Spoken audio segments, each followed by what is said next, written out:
Ya iba a empezar así de vamos. Igual, por favor, un momento. Para que Mario.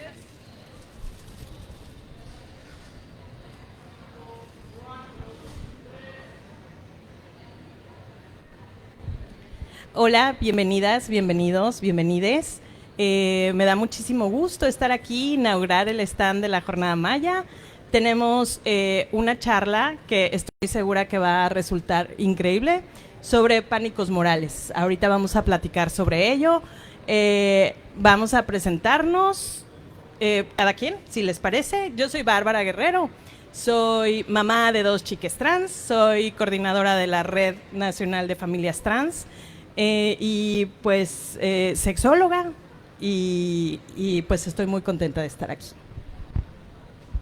Hola, muchas gracias por la invitación. Yo me llamo Katia Rejón, soy reportera, soy codirectora de una revista que se llama Memorias de Nómada, donde compartimos historias sobre el territorio, la cultura, los derechos humanos, y también formo parte del equipo de Agencia Presentes, que es una revista con base en Argentina, especializada para personas de historias de personas LGBT. Sí. Hola, yo soy Sara Quevedo, soy psicóloga con maestría en Consejería y Educación de la Sexualidad. Hola, mi nombre es Alex Oroé, yo soy integrante del colectivo por la protección de todas las familias en Yucatán. Básicamente nos enfocamos en litigio estratégico para el avance de los derechos de la comunidad aquí en el estado. Estuvimos involucradas en lo del matrimonio igualitario en 2019 y formo parte del equipo de It Gets Better, que es una campaña global enfocada en jóvenes LGBT. Bueno, pues si les parece bien, lo primero que nos gustaría hacer es leer la definición de pánicos morales, pues para que conversemos sobre un conocimiento común, ¿no? Dice, y es de la Wikipedia, lo siento mucho.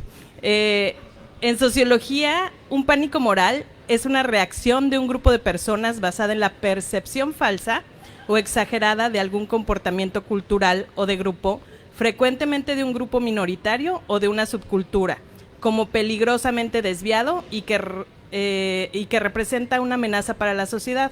El término fue acuñado por el sociólogo Stanley Cohen en su libro Folk Devils and Moral Panics en 1972. ¿Soy yo? Donde lo define como un episodio, condición, persona o grupo de personas que ha sido definidas como una amenaza para los valores e intereses de la sociedad.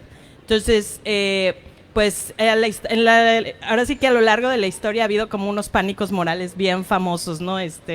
Para los que somos así fans de la cultura pop americana, pues creo que el Satanic Panic, ¿no? Es uno de los más famosos. Y el Stranger Danger, que a mí siempre me ha parecido bien curioso que los gringos le ponen como slogan a todo. Entonces, aman el marketing. Sí. Entonces, pues, no sé si alguien quiere empezar desde esto, desde la definición o desde la propia experiencia, ¿no? En los grupos donde habitamos o en los ambientes donde colaboramos.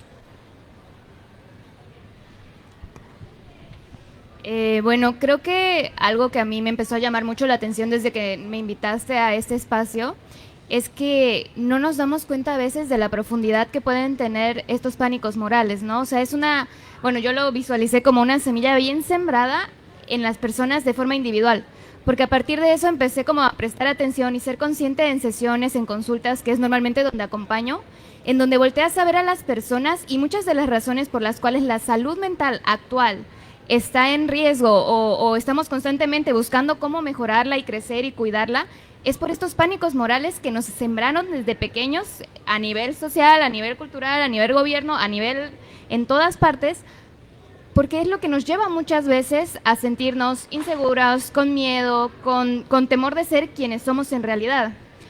Yo te había comentado que uno de los temas que me hubiera gustado, bueno, que me gusta tocar acá, es el corporal. Por todo el tema de la gordofobia, todo el tema de mi forma de expresión, de identidad, el cómo nos mostramos hacia las personas, ese temor de a veces salir al mundo, salir a la calle, es por un pánico moral que nos sembraron desde pequeños y no podemos ser quienes somos en realidad. Sí, está muy cañón el pánico moral de la epidemia de la obesidad.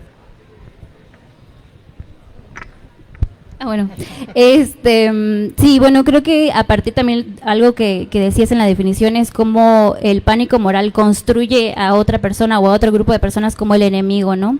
Y creo que mucho del pánico moral viene del miedo a lo diferente, a lo distinto, a la diversidad, ¿no? Y cuando vemos que un grupo de personas o una persona o un lugar hace las cosas diferentes, la primera percepción a lo cómo nos lo hacemos o cómo estamos acostumbrados a ver que lo hagan otras personas, se siente como una afrenta, ¿no? Como si estuvieras diciendo, la forma en la que tú lo haces está mal, ¿no? Y creo que, bueno, yo trabajo en prensa, ¿no? Y veo, muchas veces utilizamos una historia en la prensa para hablar como de algo estructural, ¿no? Pero también, y esto lo hace mucho los medios de comunicación amarillistas y que se utilizan el pánico moral para generar likes, ¿no?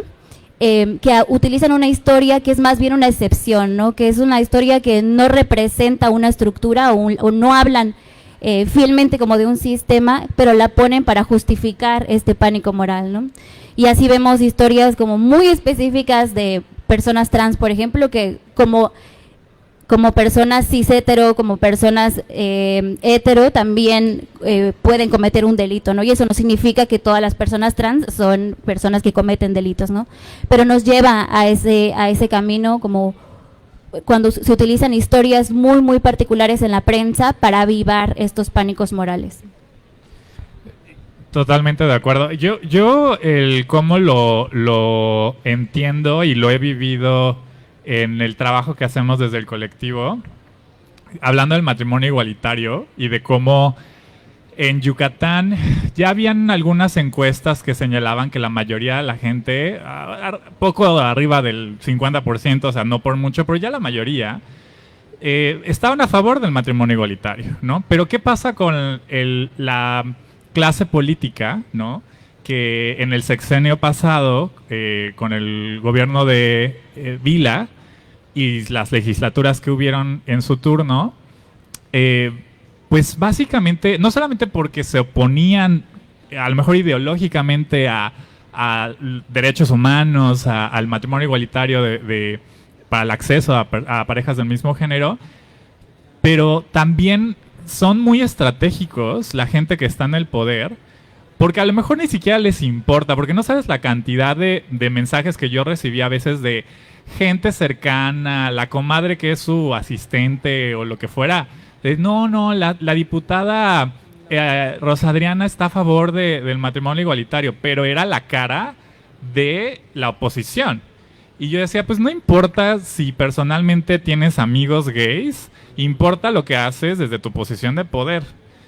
Y nos usaban para generar distracciones, mientras por el otro lado hicieron el asalto al Poder Judicial estatal, ¿no? De que ahorita a todo mundo se levanta está así escandalizado por lo que hay de la reforma judicial, cuando aquí en Yucatán ya se hizo, ¿no? Y pusieron a magistrados a modo. Y que, o sea, no es porque esté con la Jornada Maya ahorita, pero yo agradezco a medios como la Jornada Maya de ser muy puntuales en la información y hacer investigación periodística, pero la mayoría de los medios locales, como, así, no voy a decir nombres, CIPSE y Novedades, de justo hacerle el juego de propaganda al gobierno. Entonces, ¿por qué es fácil escandalizar a la gente con el tema de, ay, los gays se quieren casar, como si estuviéramos, como si la agenda fuera más allá de eso? Escandalizan a la gente con estas ideas preconcebidas, con los estigmas que ya de por sí la gente puede tener, para distraer. Entonces, eso lo vemos ahora con el tema de migrantes en Estados Unidos, lo vemos con el tema de la comunidad trans, que de por sí hay mucha desinformación, es una población todavía más chica, que el reconocimiento de sus derechos no afecta a nadie más. Es fácil usarnos de carnada para, entonces, por el otro lado, pues hacer cosas turbias de intereses económicos y que vienen pues sí, iba a decir una palabra antisonante, vienen a moverle el tapete a toda la ciudadanía. O sea, básicamente nos usan de carnada y creo que es un poco el centro de los pánicos morales, ¿no? Que justo era lo que me dejaste pensando mucho, que para que un pánico moral pueda realmente subsistir, tiene que haber medios que repliquen esa amenaza como algo mayor de lo que realmente representa, ¿no? Y entonces, en ese sentido, para mí siempre ha sido como una bocanada de aire, Memorias de Nómada, por ejemplo, ¿no? Que realmente, incluso en temas que pueden ser bien complejos, hay una voz bien disidente del resto de los medios, ¿no? Y eso hace falta un montón, que la gente sepa más sobre medios independientes que no van a depender, por ejemplo, de la publicidad estatal o la publicidad del gobierno, ¿no? Y por otro lado, también me quedo pensando cómo los mismos medios usan estos ejemplos, ¿no? Por ejemplo, pienso en esta chavita de Estados Unidos que ha cobrado millones de dólares porque va de congreso en congreso en congreso y en cada congreso cobra diciendo cómo hay miles de chicos de transicionando, ¿no? Chicos, chicas, chiques. Y cuando ves los números reales, o sea, en el peor escenario que yo conozco, es menor del 3%. Entonces dices, bueno, o por ejemplo, el ejemplo de las deportistas trans, ¿no? Estás hablando de una chica trans en millones de chicas, y por esa chica y por este pánico se pone en riesgo a todas las chicas, ¿no? Y eso es finalmente, a mí lo que digo, ¿cómo es que no alcanzan a ver que no pesa tanto como quieren hacer ver, ¿no? Hay una cosa que también creo que el pánico moral te quita mucho tiempo y mucha energía y obliga a veces a, incluso cuando estás en medios, digamos, como que pues, alternativos o independientes o que tienen otra perspectiva, también te arrastra como a ese juego de estar todo el tiempo teniendo que verificar la información o dar la información correcta ante tanta desinformación, ¿no? Y entonces estás todo el tiempo diciendo, no son esto, no son esto, no son esto, y la gente de todas formas se queda con la idea de, bueno, no son esto, y entonces, ¿qué son, no? Entonces hay una agenda que también como que tanto en presentes como en memorias nos ha pasado, como de repente vemos una información que está, como que se volvió viral, ¿no? Y que ya hay mucho contenido diciendo, bueno, esto es desinformación y esta es la correcta, ¿no? Y decimos, pues a veces no nos vamos a seguir subiendo como a ese pánico moral porque hay otras cosas que también estamos dejando de lado precisamente por responderle a estas narrativas, ¿no? Pero otra forma de responder las narrativas también es tener una agenda propia y decir, bueno, yo no te voy a decir qué no son las personas trans o qué no son las mujeres o qué no son tal, sino te voy a contar qué sí son, ¿no? Y de esa manera también puedes tener como otra perspectiva de historias que no terminan en... Y bueno, igual el pánico moral es un poco teoría de conspiración, ¿no? Entonces te voy a contar otra historia que no termina así, como dice que el pánico moral, que va a terminar el acceso al aborto o X cosa, o el matrimonio igualitario. No te voy a contar historias de amor, no te voy a contar historias de personas que están luchando por tu derecho, no porque esté mal contar esas historias, es muy necesario, pero también necesitamos justo pensar en la diversidad, pensar en contenidos diversos, cuando lo que estamos atacando es precisamente una idea de que las cosas se hacen solamente de una manera, ¿no? Ahorita que compartes esto, fíjate que me lleva a pensar mucho en que eso es sí porque te lo cuestionas. O sea, en realidad, mucho de esta situación es que la gente no cuestiona estos espacios o no tiene tal vez la visión de decir, ok, esto es el pánico moral, bueno, no lo ven como tal, ¿no? Sino esta es la situación que está pasando y no me cuestiono personalmente por qué lo acepto, si lo rechazo, si no, qué es lo que estás diciendo ahorita, ¿no? O sea, como que yo te voy a sacar de este pánico moral y te voy a hacer investigar o yo investigo y te aclaro la situación, pero eso lleva también un criterio, un contexto que tú vas desarrollando y que tal vez en estos espacios podemos ir cuestionándonos y permitiendo, pero siento que también es un poquito de lo que buscan los pánicos morales, ¿no? Distraer a la gente en esta situación o en esta disputa de, mira, pasó esta situación y esta persona se pelea con esta y empiezan a generar distracciones por todas partes pero de cierta forma en el inconsciente ya te quedó ahí el pánico, o sea, o ya tienes también el trasfondo de esta situación. Pienso mucho igual como en los mensajes así súper, súper pequeños que sin darte cuenta ya lo recibiste y te entró, ¿no? O sea, como el pánico moral discretamente entra por la puerta principal y tú ni cuenta te diste, porque si ahorita nos empezamos a cuestionar cuántos forman parte de nuestra vida activamente y cuántos vamos pues todavía implementando a veces, a ver cuántos saldrían, ¿no? O sea, a nivel personal pienso.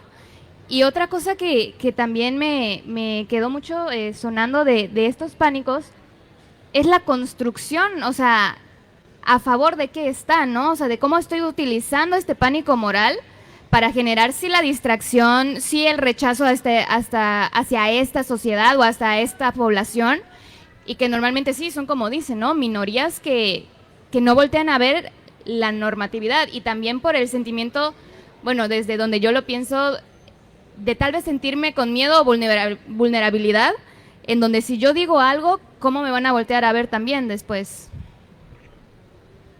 ¿Verdad? Me viene otro... Yo les voy a contar ejemplos. Porque otra cosa que nos pasó fue que, o sea, hablando de cómo hay estas distracciones o cómo quieren estigmatizar a ciertas poblaciones sin ningún argumento realmente. Es simplemente creencias populares o mismos estigmas que la misma sociedad pueda tener en general. Yo soy Watch. Para los que no sepan qué es Watch, gente de fuera, ¿no? Yo llevo casi 10 años viviendo acá, pero nunca voy a dejar de ser Watch para la gente de acá, ¿no? Y no tengo... Ya hice mi paz desde hace mucho con eso. El detalle es de que antes de empezar la pandemia, fue que los movimientos, particularmente feministas, empezaron a tener protestas cada vez más fuertes. Y como que el 2019, 2020 fueron como de las primeras marchas donde se veía en todos lados lo de las pintas y estas protestas y de la reacción de brutalidad policíaca de parte del Estado, ¿no? Entonces, con esas primeras protestas yo me acuerdo que hubo la reacción que vimos de la clase política fue así, primero, obviamente no con mis monumentos y ya saben lo clásico, ¿no? Pero inmediatamente, y yo califico este tipo de mensajes como, o sea, les conoce como dog whistles, de que solamente si prestas atención vas a poder detectarlos. Decían, es que la gente, los que están haciendo esto es gente de fuera. Aquí en Yucatán no pasan, aquí es paz. Si vienen a vivir acá, aprendan a convivir, adáptense, aprendan cómo son las cosas acá, ¿no? Y yo decía, a ver, primero que nada yo veía mucha gente que salió a las calles, gente de acá. Y aunque fueras de otros lados, tienes el mismo derecho a protestar aquí en Tijuana, ¿no? O sea, no tendría por qué haber esa distinción, pero bueno. Entonces una diputada, en ese entonces diputada federal, fue una de las que empezó a tuitear este tipo de cosas, ¿no? Y dije, aparte de que la señora viene de un partido conservador, sorpresa para nadie, decía, no, pues y yo me preguntaba, dije, bueno, no creo que ella cambie de opinión porque es algo que tiene muy arraigado, ojalá aprendiera, pero ¿qué le podría molestar, no? Pues que vaya a un taller, ¿no? Porque siendo diputada federal, presentando una queja ante el CONAPRED, el Consejo Nacional para Prevenir la Discriminación, pues estaba un poco obligada a pasar por un taller. Entonces, cuando hicimos la queja pública, me llama, consiguió mi número, y así de, oye, ¿por qué la queja? ¿Por qué la demanda? Yo estoy aquí para dialogar. Y dije, bueno, es que presenté la queja por xenofobia, ¿no? Son comentarios xenofóbicos que, viniendo de cualquier persona, es peligroso, pero desde una persona servidora pública, ¿no? Tiene consecuencias, ¿no? Y justo da licencia para que la gente siga diciendo, pues es válido, ¿no? Pero también le dije, bueno, vaya al taller y allá le van a explicar por qué está mal, ¿no? Si no le queda claro, ¿no? Bueno, es hoy la alcaldesa, Cecilia Patrón. Entonces, pues bueno, o sea, este tipo de mensajes, ¿no? Que parecían inofensivos, ¿no? Que incluso hasta es chistoso el tema de que, los watches esto. Tiene, cuando como que se validan desde el ámbito del poder, se traducen en políticas públicas discriminatorias. Y vemos lo que está pasando en Estados Unidos. Vemos cómo aquí en mismo México tratamos a la gente que viene de Haití, de Centroamérica. Entonces, es llevarlo como a los extremos a lo mejor, pero viene del mismo lugar. Entonces, igual, otro pánico moral, ¿no? Saludos a la alcaldesa. Y justo me quedé pensando cómo Steve Bannon, esta persona que era el asesor de Trump la vez pasada, dice justo eso, ¿no? Es que hay que inundar el terreno. O sea, hay que inundar el terreno, porque si inundas el terreno no van a saber ni para dónde voltear.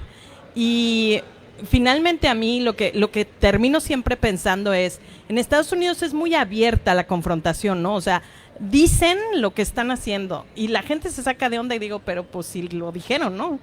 Y siempre pienso, por ejemplo, llevo mucho tiempo pensando cómo hay un montón de censura de libros, por ejemplo, en Estados Unidos, ahorita en Argentina, en un montón de lugares, y le comentaba a Sara que me puse a buscar si hay intentos o como proyectos de baneo de libros en México actualmente, y no encontré nada más que el intento de Xóchitl en las elecciones para que no saliera el libro de López Obrador, ¿no?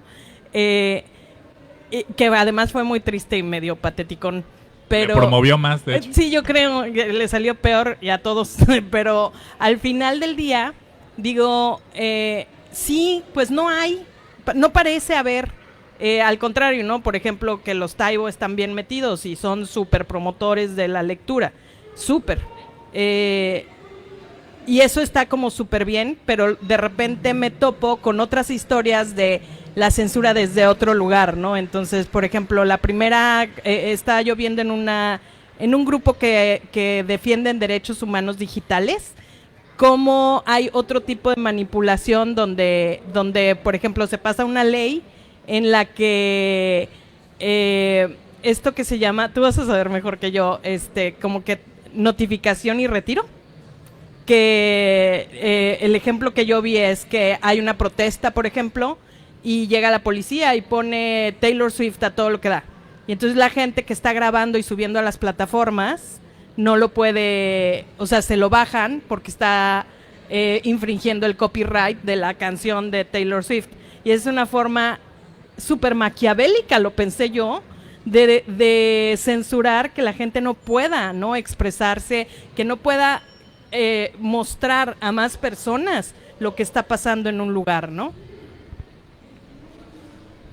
Bueno, creo que en el caso de la censura de libros, la censura viene como desde antes, no se llegan ni a imprimir, ¿no?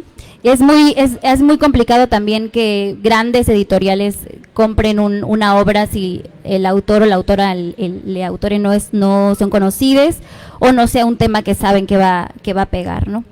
Pero hablando, por ejemplo, de plataformas, pues sí, lo que hemos visto, por ejemplo, es que a partir de que Elon Musk compró X, pues ya no hay como una, no es censura, sino como un filtro de discursos de odio, y sí hay censura a otro tipo de, el otro día me estaba diciendo mi hermanita que ella lo bloqueó en X y solito se desbloqueó, o que le aparecen como este tipo de contenidos. Creo que ahora en este momento la información está corriendo como en estos espacios digitales y además concentrado en ciertas plataformas, en ciertas redes sociales, ¿no? Y esas redes sociales también están como muy curadas, como le pertenecen a 3 personas, ¿no? Entonces creo que la censura viene más en esos lugares, bueno, igual y estoy equivocada, ¿no? Pero en México a mí me parece más eso. Igual ahorita pensaba mucho, y aquí una compañera igual lo reforzará, aquí en Yucatán en específico, creo que uno de los problemas que pueden aportar mucho al pánico moral es el silencio. Aquí casi nunca cuestionamos, casi nunca hablamos y muchas veces aceptamos la información que se nos está entregando. Pienso mucho igual para tocar el tema también de la sexualidad, cómo nunca se nos educó con todas las partes del cuerpo. O sea, algo tan simple como decir cabeza, cuello, pero cuando llegamos a las partes pene, vulva, es como, y tus piernas, ¿no? O sea, se brinca un espacio, o sea, de la panza a las piernas. Este silencio, digo, poniéndolo a nivel de ejemplo corporal, es parte también de una contribución hacia un pánico social, en donde yo te enseño que tienes una parte del cuerpo que no puedes compartir, que no puede ser parte tuya, que te tienes que avergonzar y te empiezo a limitar. Y que luego, por ejemplo, a partir de... Yo empiezo a tener mucho contacto con la parte de conocer mi cuerpo, de la sexualidad, a partir del feminismo. Y en ese espacio, ahorita que igual compartías, antes incluso de las marchas, yo empecé como que a decir, ok, ¿de dónde me voy a informar de esto? ¿No? O sea, ¿en qué parte me puedo acercar y recibir información? Digo que en una librería. Aquí en Yucatán creo que las librerías feministas empezaron, bueno, yo empecé a tener también contexto hasta hace poco, pero no quiere decir que no hayan estado ahí, o no quiere decir que los libros no se hayan escrito, quiere decir que en la sociedad no se hablaba de esta otra parte. ¿Por qué? Porque hay un pánico también ahí, en donde te dicen, ser feminista es malo, o sea, feminista es violencia, feminista es la que lucha, y se pierde toda la información real, favorable igual, y que no es solo también para las mujeres, en la que el pánico moral tomó el control y te muestra esta cara que comparte Alex de las marchas, pues grafitean, ¿no? Y ahí quedó el feminismo. Y dices, no manches, o sea, ¿cuánto te estás perdiendo por estar solo en este pánico moral? Pero es el silencio también el que contribuye a esta falta de información en nuestra sociedad yucateca también. Nada más quiero agregar sobre eso, es súper importante, por ejemplo, que cuando vamos a hacer talleres al interior, nos tocan lugares donde, por ejemplo, se quemaron los libros de texto porque traen información sobre género y sobre el cuerpo, ¿no? Tal cual. Ahorita que compartes, estuvimos trabajando hace unos años con UNFPA, en donde llegabas a las escuelas a decir, ok, vamos a hablar de sexualidad. Y te dicen, a ver, espérame tantito, ¿qué le vas a mostrar? Para que yo pase por el filtro, ¿qué le vas a decir? Y este filtro también muchas veces es construido a partir del pánico moral de lo que te puedo decir y lo que no te puedo decir. Porque, por ejemplo, igual, cuando les preguntan a cualquier persona si tuvieron hijos, hijas, hijes, ¿a partir de qué edad le hablas de sexualidad? ¿A partir de qué momento es una persona sexuada, no? Desde antes de nacer, porque ya le están poniendo, o sea, ¿qué es lo primero que te preguntan cuando hay una persona embarazada? ¿Es niño o niña? ¿No? Y desde ahí se va construyendo, y este filtro que te ponen al acercarte a la información surge muchas veces de estos pánicos morales sembrados en las instituciones en general, o sea, familia, escuela, trabajo. Yo nada más quiero como, para no pasarme a otra cosa, también creo que la censura tiene mucho que ver, o sea, es más fácil que haya censura en ciertos espacios que en otros. Y pienso, ahora que mencionas los libros de texto, ¿no? Aquí también en Mérida hubo como una protesta por parte de padres de familia que no querían los libros de texto, que tenían información de diversidad sexual y educación sexual. Y aquí no pasó nada, pero por ejemplo en Tzucacap nadie se enteró que ahí los niños y las niñas están trabajando sin libros de texto, porque ahí sí se logró la censura, ¿no? Entonces también hay ciertos espacios, más bien la censura como que llega así pero hay algunos espacios que sí y hay otros espacios que no, ¿no? A mí me vino a la mente también otra, hablando puntualmente de lo que comentaban de la censura, que es silencio, también silenciar a otras personas es censura. Me acuerdo que antes de que Elon Musk comprara Twitter, creo que es el único caso donde veo bien hacer dead naming, no pienso llamarle cómo se llama, pero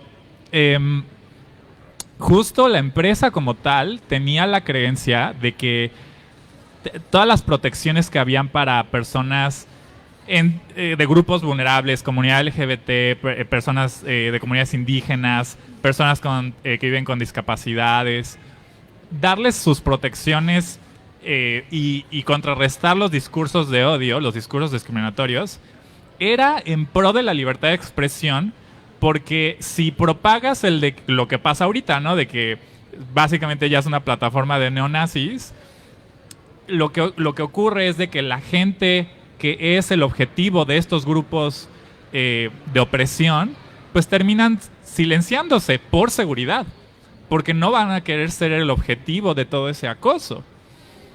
Y hace un par de años, con Artículo 19, que es una organización internacional que se dedica a la protección de la libertad de expresión y de defensores de la libertad de expresión, periodistas en particular y activistas, hicimos un estudio aquí en Mérida, Aguascalientes y Tijuana de los efectos en periodistas y activistas en el ejercicio de su libertad de expresión. O sea, porque dicen, aquí se garantiza ese derecho, se supone constitucionalmente, pero pues vemos lamentablemente lo que sucede cuando periodistas hacen su trabajo. Somos de los países con mayor número de asesinatos de periodistas.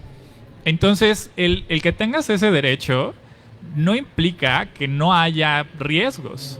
Entonces, con Artículo 19 hicimos estos ejercicios de estudiar lo que ocurre en periodistas y activistas en estas 3 ciudades, y básicamente lo que nos encontramos fue eso, de que en ese entonces Mérida, la ciudad de Aguascalientes y Tijuana, históricamente panistas, en gobiernos conservadores, y que pues justo hay como este doble discurso de que puede propagarse la idea de que es un lugar seguro para la sociedad. Mérida somos la segunda ciudad más segura del continente, ¿no?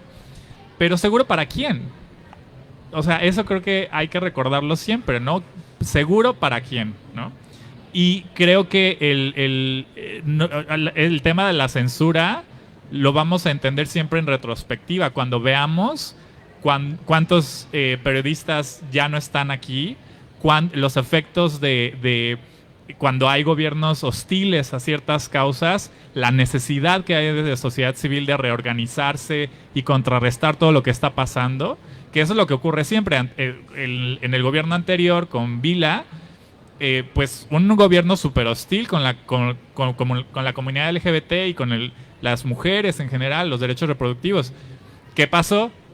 La sociedad civil se organizó y hubo mucha resistencia, ¿no? Entonces vimos ciertos avances, pero no gracias a lo que ocurría en el gobierno. Entonces, vaya, todos estos efectos de lo que desde el gobierno, desde el poder se refuerza, los estigmas tienen consecuencias en la colectividad, pero también en la vida de la gente que ejerce su derecho a libertad de expresión, ¿no?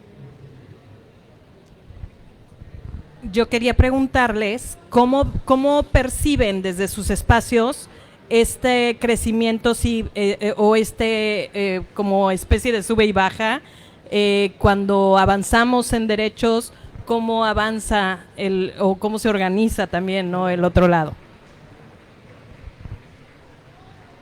Mi lectura ahorita con lo que está pasando con el vecino del norte es que es una movida de tapete, porque mucho de los recursos que se contaban para pues un poco pagar la deuda histórica de Estados Unidos con países en desarrollo, ¿no?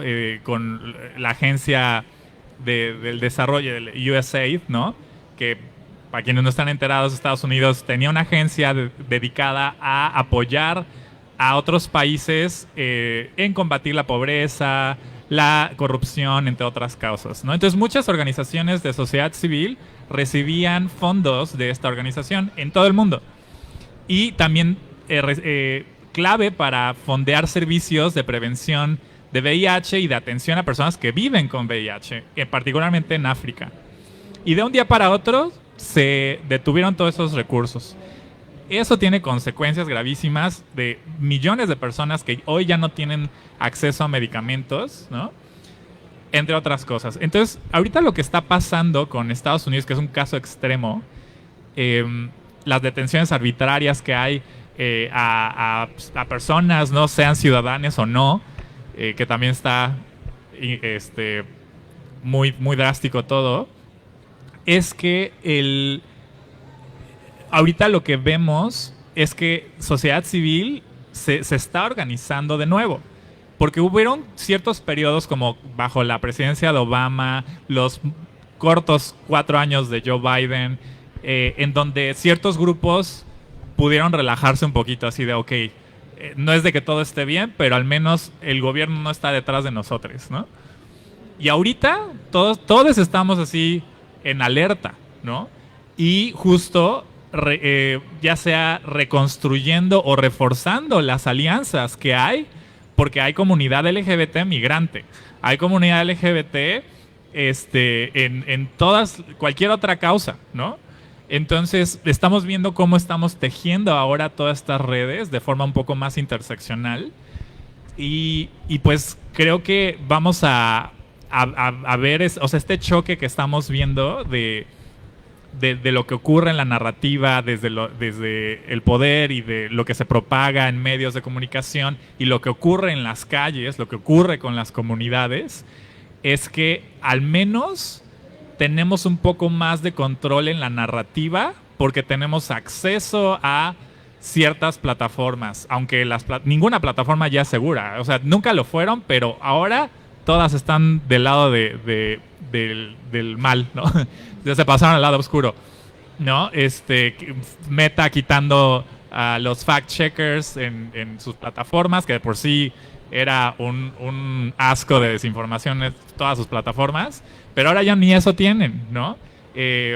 Cero protecciones en temas de discursos de odio. Entonces, de por sí ya era un lugar muy tóxico, ahora ya riendas sueltas. Entonces, ahora toca, creo que lo que estamos viendo también, además de este tejido de alianzas entre sociedad civil, también de autocuidado y de también priorizar el bienestar de la gente más allá de los espacios colectivos, porque hay un burnout, un cansancio muy fuerte que, o sea, independientemente de lo que pasa en Estados Unidos, en México lo vemos con o sea, todos los casos de las desapariciones, las fosas comunes que nos seguimos encontrando, lo que ocurrió ahorita en Jalisco. Entonces estamos con un sentimiento de estar entumides y de apagar fuegos. Estamos apagando fuegos constantemente, sin podernos concentrar en el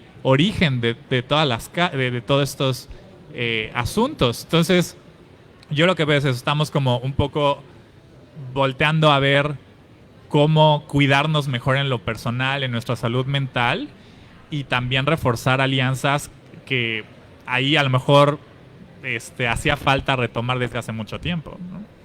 Yo creo que un cambio importante también es la idea de que los cambios no pueden asirse a las estructuras de poder, ¿no? Porque son muy frágiles, como ya vimos en Argentina, como ya vimos en Estados Unidos, y también muy tramposas, ¿no? Por ejemplo, este fondo asistencialista, ¿no? Que daba mucho dinero a muchas organizaciones de ayuda humanitaria, pues también tenía pues una dirección anticomunista, ¿no? Y en Argentina, por ejemplo, que en América Latina era como una referencia importante por los cambios que hicieron de la ley a partir de la marea verde, pues muchas de esas cosas ya no existen, ¿no? Pero ¿qué quedan? Quedan las organizaciones de base, quedan los encuentros, quedan las colectivas, ¿no? Y creo que un poco también, incluso en los propios cambios que está teniendo Meta y que están teniendo las plataformas, de lo que se habla ahora es como la gente ya no quiere marcas, ya no quiere estilo de vida, lo que quiere es cómo me involucro como parte de una comunidad, ¿no? Y creo que romper esas grietas desde adentro, cuando las grietas también se están cayendo desde arriba, pues es un poco caótico también como de repente vemos los avances, pero creo que no porque no los veamos como en las estructuras o en las leyes, no están ocurriendo abajo, ¿no? Ahorita que compartes, como que estaba pensando y estructurando la pregunta y dije, ¿será que es lo que quiero decir con lo que va con la pregunta? Pero pensaba justo en estas grietas, cuando dices las grietas, yo antes de decidir que se iba a venir acá, dije, es que yo a qué voy, porque yo no tengo contexto político, yo no soy así como que fortaleza en todo el mundo y nombres de personas actuales de lo que está activando en el mundo, pero creo que desde donde yo estoy son justamente estas grietas que compartes, ¿no? Desde sembrando cuestionamientos en consultorio, en espacios como talleres, conferencias, o incluso aquí, ¿no? O sea, como que estos espacios en los que nos permitimos compartir.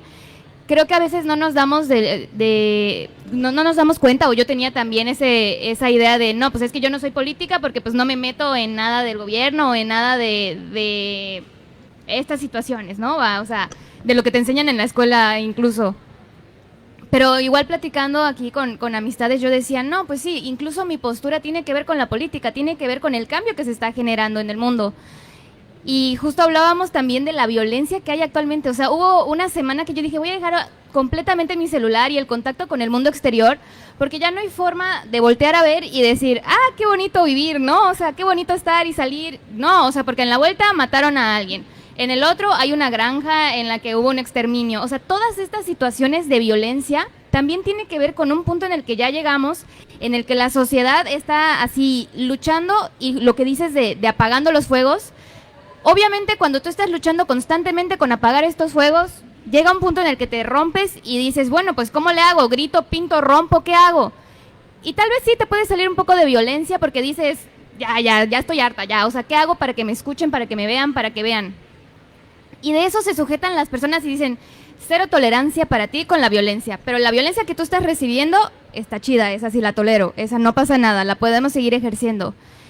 Y creo que ahorita, cuando dices eso de dónde lo estamos viendo, me empezaron a bombardear todas las situaciones negativas, que es voltear a ver la violencia, en lo que no me acuerdo quién compartió, que es casi te tiro la carne para que todo, o sea, y veo la bola de gente corriendo ahí de que, casi violencia hacia este lugar, no, pues ahora hacia acá, entonces nos vamos hacia acá, y se empieza a generar esta revolución y esta ira colectiva. Pero yo decía, también están construyéndose cosas diferentes. También el que hayan marchas visibles quiere decir que ya algo está pasando, que ya hay gente que está diciendo y alzando la voz de cómo está pensando diferente. El que nos permitamos estos espacios y también tengamos la oportunidad de abrirnos a escuchar desde otro lugar, porque igual cualquier persona podría estar acá sentada y se para y dice, no, pues aquí están hablando de locuras estas personas. Comunistas. Pero en realidad, esto también forma parte del cambio que se está haciendo y la ruptura que se está haciendo con los pánicos. Porque si no fuera así, seguiríamos como hace miles de años, ¿no? Que tal vez el progreso se ve pequeño o cansa, pero sí está habiendo un avance. Desde que hayan personas que ya en la psicología estén hablando de sexualidad, desde que en las escuelas se esté buscando dar otra información, desde que hayan espacios que se construyen como los talleres igual que compartes, en el que, ok, mira, ni siquiera vamos a pelear, ven y te invito a que te acerques. Justo así, cuando empezamos, me voy a otro lugar, perdón, pero es de dónde estás llegando a encontrar a la otra persona, porque al final creo que el peligro más grande del pánico moral es la deshumanización, en donde ya ves la situación y no ves a la persona que está atrás. Entonces, cuando llegamos a ver a esa persona y decimos, bueno, al final de cuentas, ¿qué compartimos? Que somos vulnerables, que estamos en inseguridad, que tenemos miedos. Ok, ¿en qué punto nos encontramos y compartimos y llegamos a algo que nos permita vivir en armonía y en salud mental? O sea, eso es algo que creo que el pánico moral tiene aterrorizado y sobajado ahí. ¿Qué es lo que estamos tratando de generar, de cuestionar, de cambiar? Justo ayer, no me acuerdo con quién estaba discutiendo y que les dije, es que estamos en un momento en el que ya no me está alcanzando Galeano y los pasos hacia adelante. Y igual en la semana, hablando de este burnout, ¿no? Una amiga que es activista por el agua en el Bajío, me decía, no puedo ya con esta tristeza, de verdad ya no puedo con esta tristeza. Y me acordé mucho de este texto de David Graeber, My Love, La esperanza en común, ¿no? Y entonces esta idea de que también la desesperanza es una estrategia para la inactividad. Y finalmente como que fueron una serie de acontecimientos en el que terminó con el texto de Rulo, y que en el que leyendo ese texto fue como, esto es, ¿no? Esto es por lo que seguimos, porque la esperanza es lo que nos hace que nos sigamos moviendo. Y pues sí. Ahorita justo me hiciste pensar en un par de cosas. Primero, creo que con lo de los, o sea, yéndonos un poco a entender la historia del avance del movimiento LGBT, la revolución sexual de los 70, 60, 70 y el paso, los 20 pasos que se dieron atrás por la epidemia del SIDA en ese entonces, el VIH, y que se nos estigmatizó a un nivel que por 20 años casi no hubieron muchos avances porque más que en el tema de salud, o sea, todo está muy enfocado en temas de salud sexual. En los 80s, Anita Bryant, que es una actriz, cantante estadounidense que murió hace poco, creo que el año pasado apenas, diría un tío que Dios la tenga a fuego lento, ella en los 80s fue alguien que se volvió activista anti-gay. Ajá, y andaba promoviendo, pues, justo políticas anti de la comunidad gay, ¿no?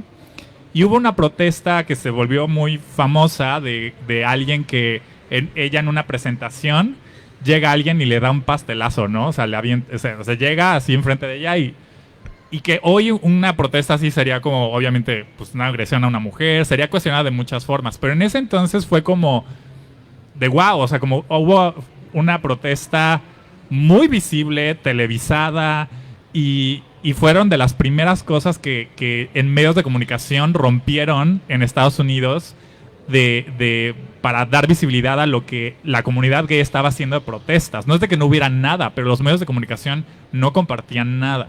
Y eso fue una de las cosas que sí, por el escándalo que fue darle un pastelazo a la señora, ¿no? Y ella fue la persona que se le acredita de propagar la idea de que los hombres gays son peligrosos para las infancias. Ajá. Porque ella decía que pues van a abusar y que las van a reclutar, y ella es la arquitecta de ese discurso de odio, de ese pánico moral, ¿no? Y a lo mejor no conocían su nombre, pero todos aquí han escuchado esa idea, ¿no? De que ay, el tío tal es gay, pues no lo dejes solo con los sobrinos, ¿no? O sea, ese tipo de estigma a la fecha seguimos cargando con ello, ¿no?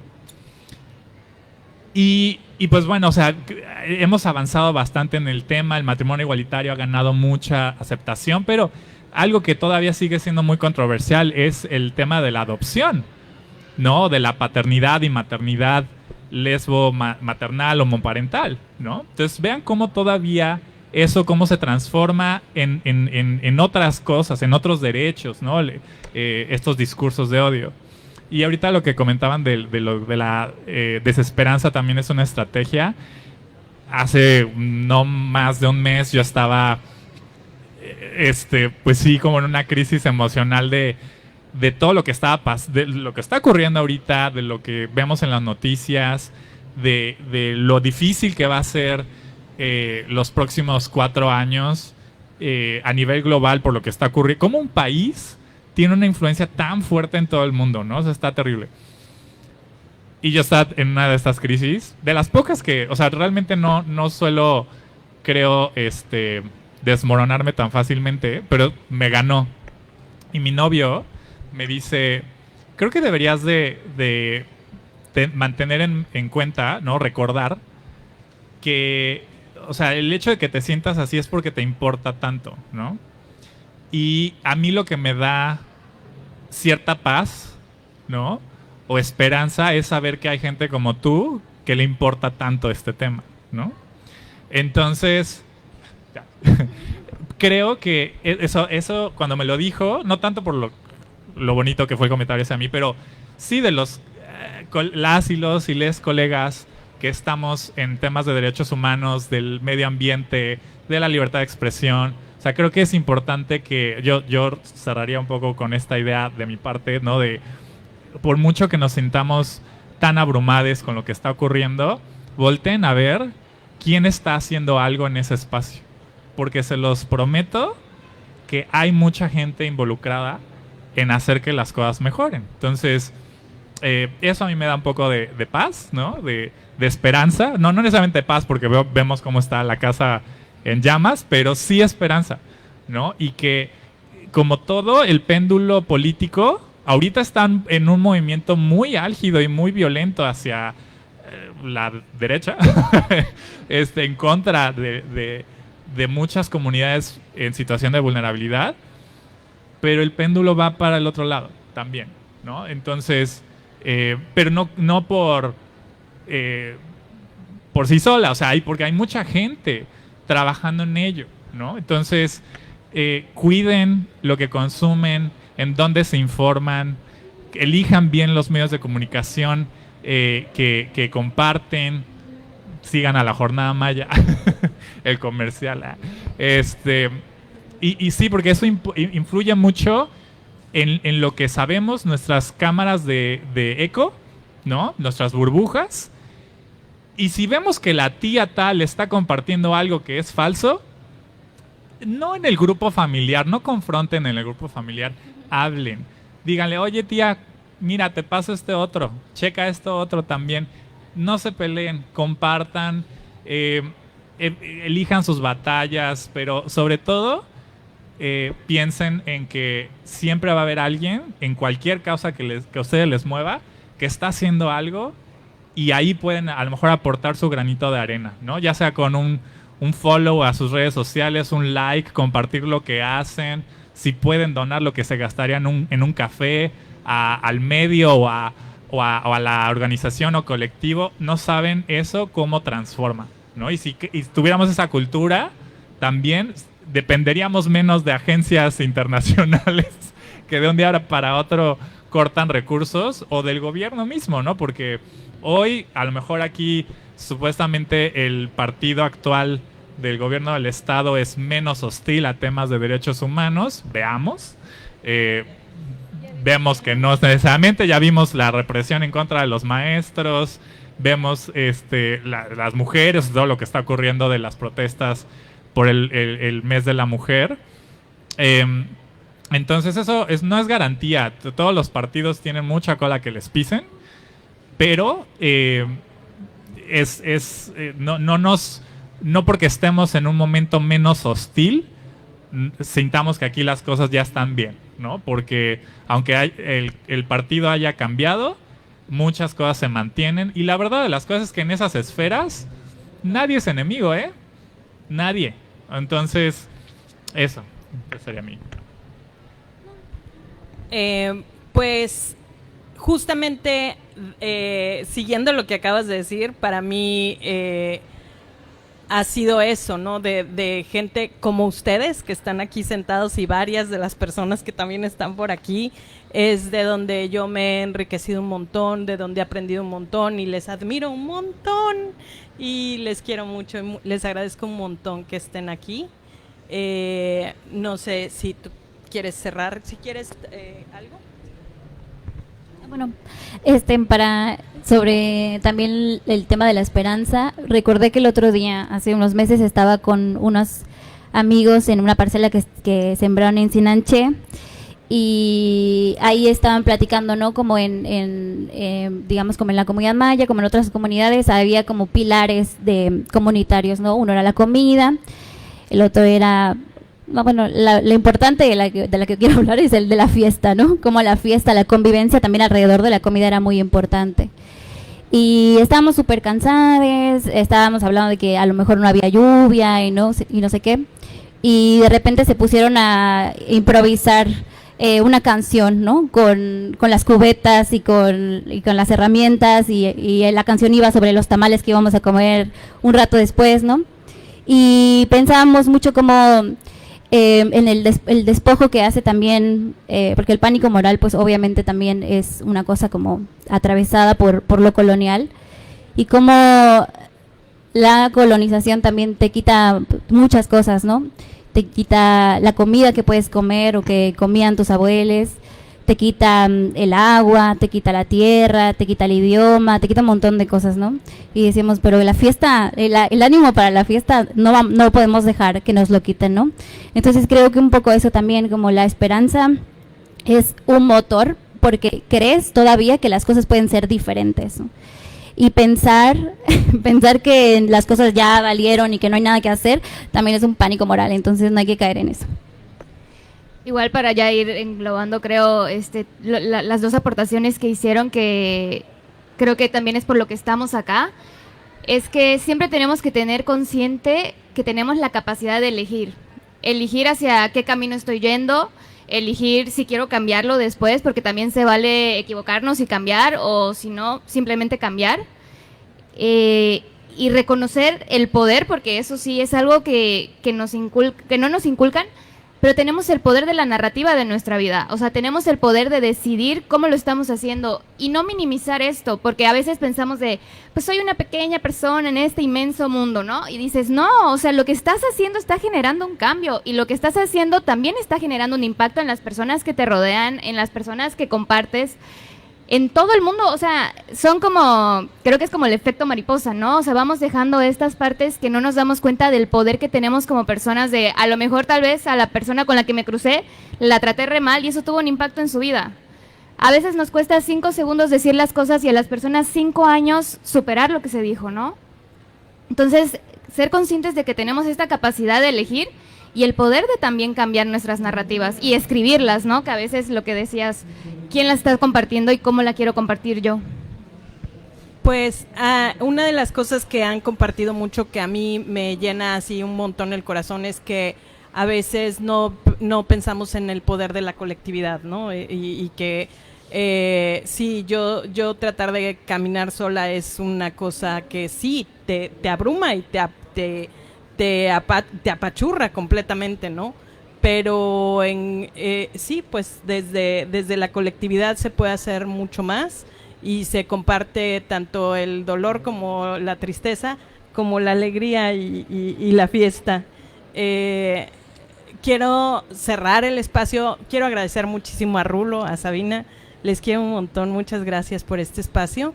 Quiero agradecer a todo el mundo que vino, muchas gracias. Ay, sí se llenó mucho. Y pues no sé si alguien quiere decir unas últimas palabras. Si quieren, también si alguien tiene preguntas específicas para alguien. Yo también soy foránea, tengo 9 meses viviendo en Telchac, Pueblo. Vengo de Guanajuato, un estado totalmente de derecha, pero quiero decirles que el pánico moral se genera por la ignorancia. Hay que quitar la ignorancia, enseñarles a los jóvenes a pensar. No es posible que satanicen a la comunidad LGTB o a cualquier joven que abortó y toleren la violencia de un macho yendo a los antros, eso sí es muy grave, ¿no? Pero yo creo que enseñándoles a los jóvenes a pensar, que piensen qué es lo que realmente está mal o está bien. Yo soy de otra generación totalmente diferente, pero me he estado informando. Tengo un hijo que es gay, está casado, amo a mi yerno, y tengo mi hija que es divorciada. En el estado de Guanajuato eso es fatal.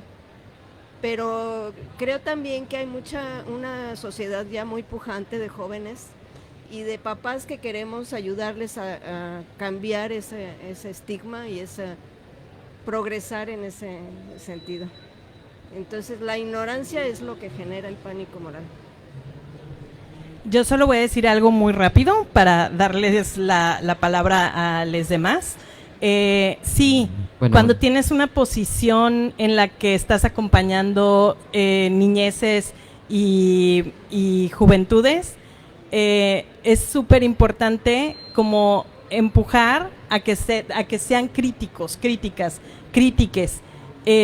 pero es tan importante también de repente soltar y dejar que a veces van a pensar diferente que yo, ¿no? Y que esa es parte también de esa visión de que aprendan a pensar y que piensen lo que ellos quieran.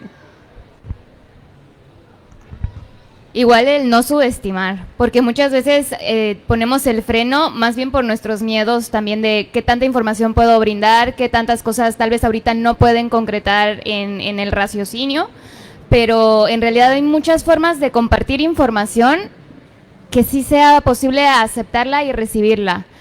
Y muchas veces chequen también así en sus personas qué es lo que les frena, si es mis miedos personales o lo que en realidad está pasando en esta situación de compartir la información.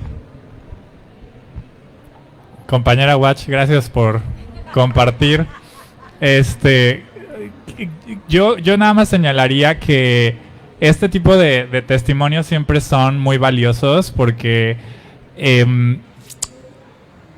además de los estudios que hay, ¿no? De que para jóvenes LGBT cuando están en los procesos de salir del closet, de autoaceptarse, autodescubrirse, el hecho que tengan la aceptación de un integrante de su familia salva vida, ¿ok?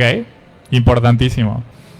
Y creo que también a veces sí los miedos pueden ser muchos y Luis Perelman, un colega activista que quiero mucho, decía, hay que tenerle menos coraje a las familias que reaccionan mal, porque incluso esas familias reaccionan desde el amor y el amor también puede lastimar. O sea, no hay que quitarle ese romanticismo al amor familiar, al amor maternal y paternal, porque aunque sea desde el amor, pueden dañar, ¿no? Y el hecho de que familias, o sea, el trabajo que Bárbara hace, y lo que yo sé que de quién soy y lo que he podido hacer es gracias a que yo tengo ese mismo apoyo de parte de mi familia. Mi mamá está aquí. Y es súper valioso que compartamos estos testimonios porque ayuda a conectar con otras personas que pueden estar pasando por lo mismo, otras mamás, otros papás, a que empiecen esas conversaciones porque saben, tienen esta intuición de que pueden tener a alguien LGBT en sus casas. Y eso, con eso cierro, de que en toda esta lucha por el matrimonio igualitario y por los derechos de la comunidad LGBT, en estos diálogos y confrontaciones con la clase política, siempre les hemos señalado eso de, híjole, ojalá sepas que estás haciéndole daño a alguien que conoces, a alguien que amas. Entonces, ojo con eso porque te vas a arrepentir de ello y vas a darte cuenta que no solamente estás del lado incorrecto de la historia, sino que además estás lastimando a alguien cerca. Y todos estos argumentos de pánicos morales, todo lo que están propagando, al final de cuentas se caen.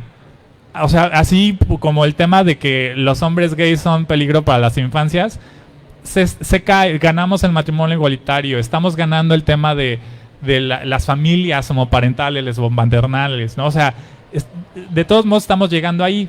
Nos hacen la vida un poco más complicada, eso sí, ¿no? ¿Y a qué costo?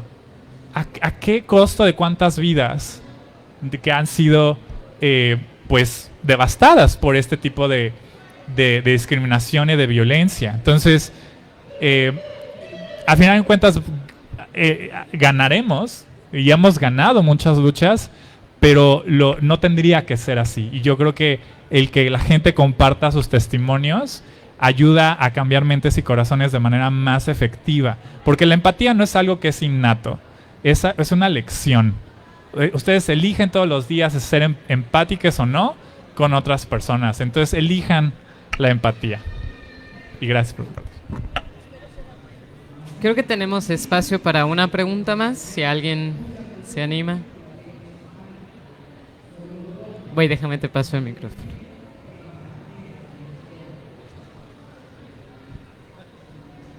Gracias. Buenas tardes. Yo tengo como tal 2 preguntas. La primera es del autor que había escrito sobre la esperanza, que no oí muy bien su nombre, pero me dio mucha curiosidad. Y la segunda es cómo equilibrar la salud mental con ejercer el activismo y no perder también tu sensibilidad al mismo tiempo. ¿Cómo equilibrar esa parte? Yo voy a dar el nombre del autor porque todo lo demás no lo he descubierto.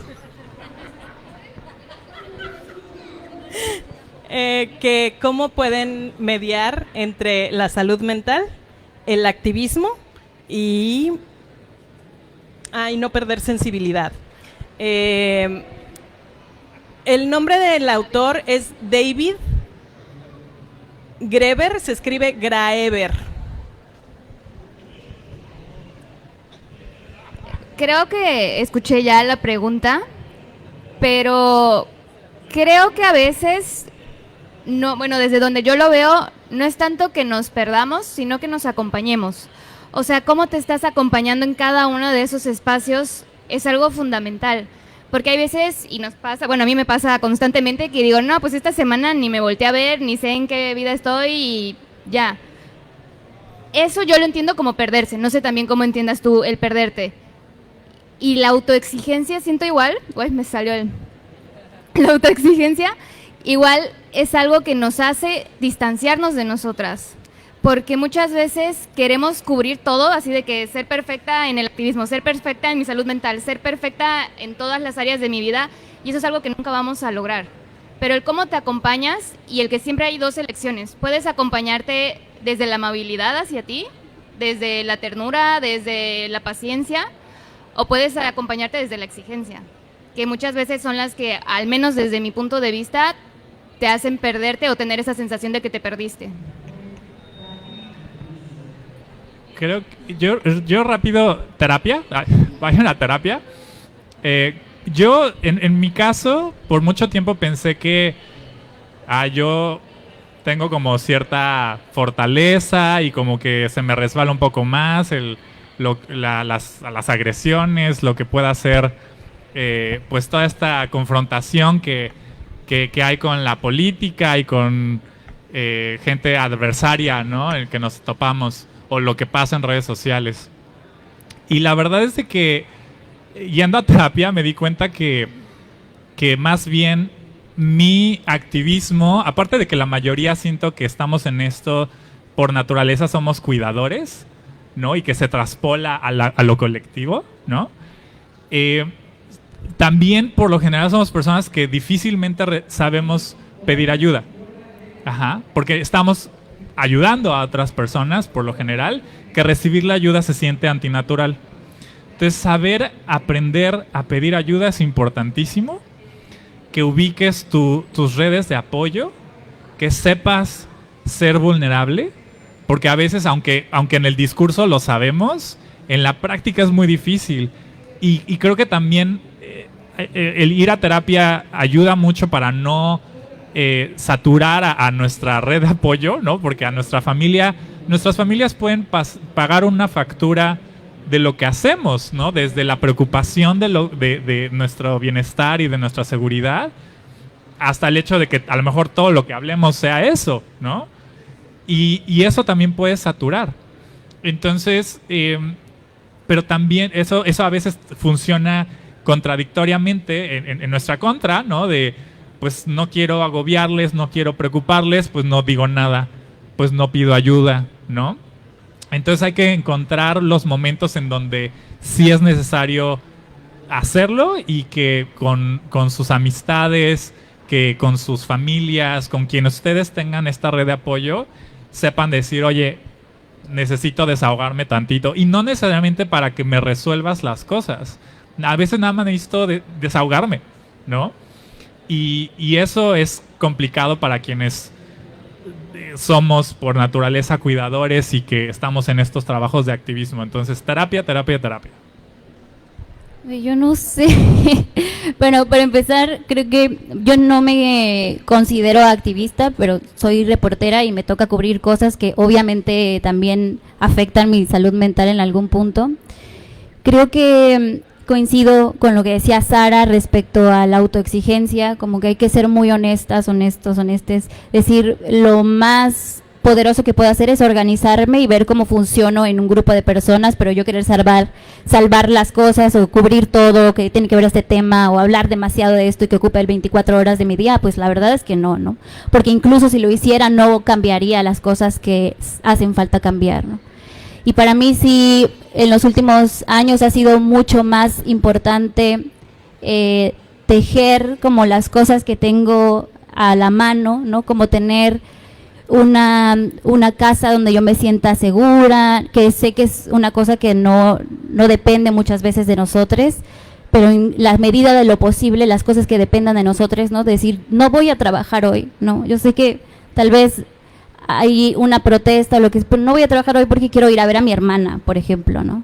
o porque no he comido nada y no voy a ir a un lugar si no he comido nada en todo el día, ¿no? Como ese tipo de cosas que en ciertos espacios puede parecer egoísta, como decir, porque ha pasado, ¿no? Como que hay que avisarle a esta colectiva o a esta persona y que te responda, ¿sabes qué? Sé que es una urgencia, pero en este momento estoy dándome un descanso, ¿no? Y que puede parecer, ay, entonces, ¿para qué sirve? ¿Para qué pone su número? Que no sé qué, pero, o sea, la verdad es que el mundo no depende de esta persona, ¿no? Y creo que en la medida en la que más personas estén involucradas, estemos involucradas en estos temas, la carga hacia personas concretas va a ser mucho menor, ¿no? Porque siempre va a haber alguien más que si tú no puedes hacer la chamba, la pueda hacer.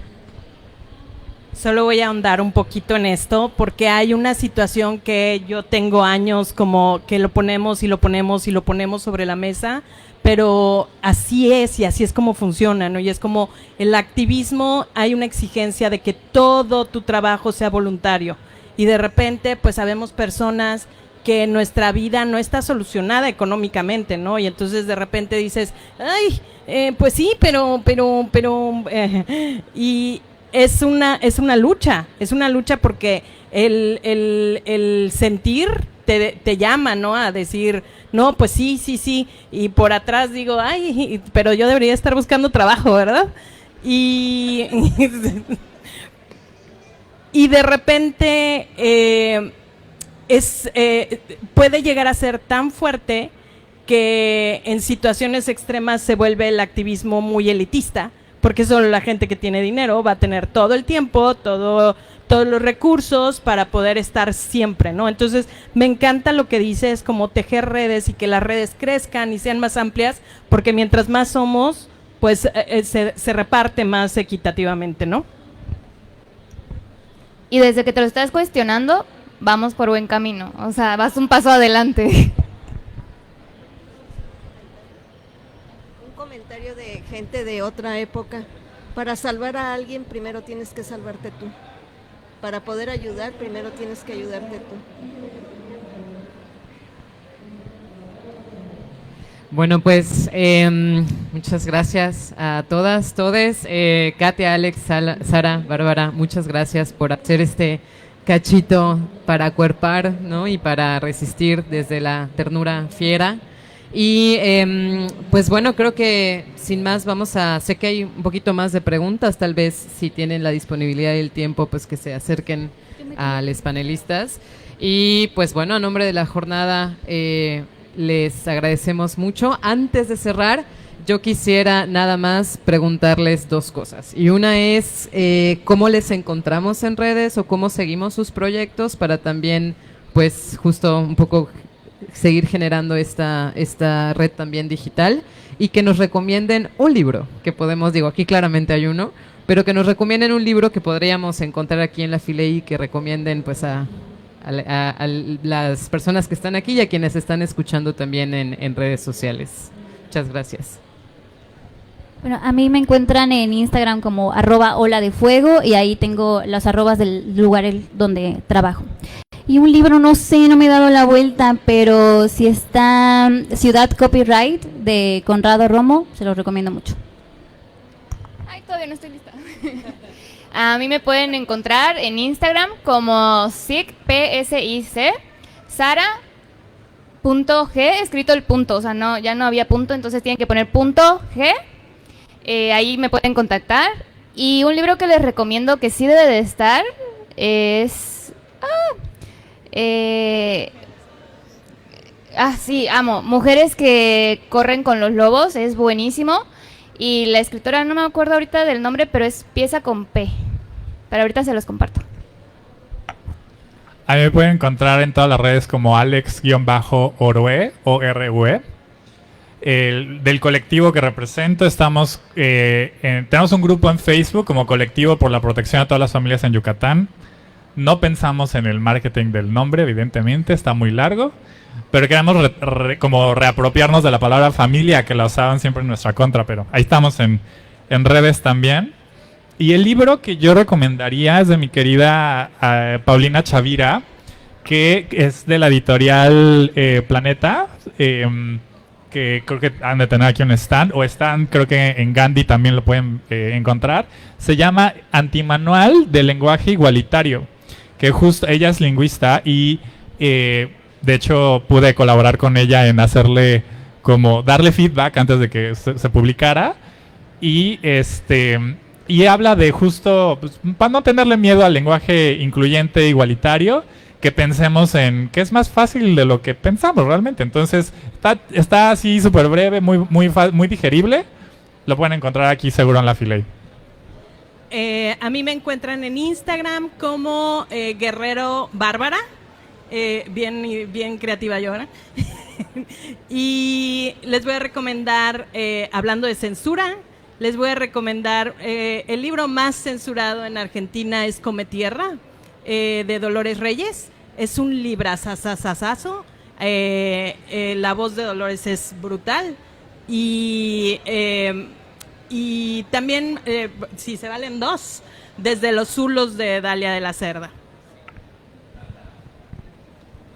Pues entonces con eso cerramos. Muchísimas gracias. Les invitamos a seguir las redes también de la jornada, en donde están las transmisiones, y ver los siguientes eventos que vamos a tener aquí en el domo de la jornada. Gracias.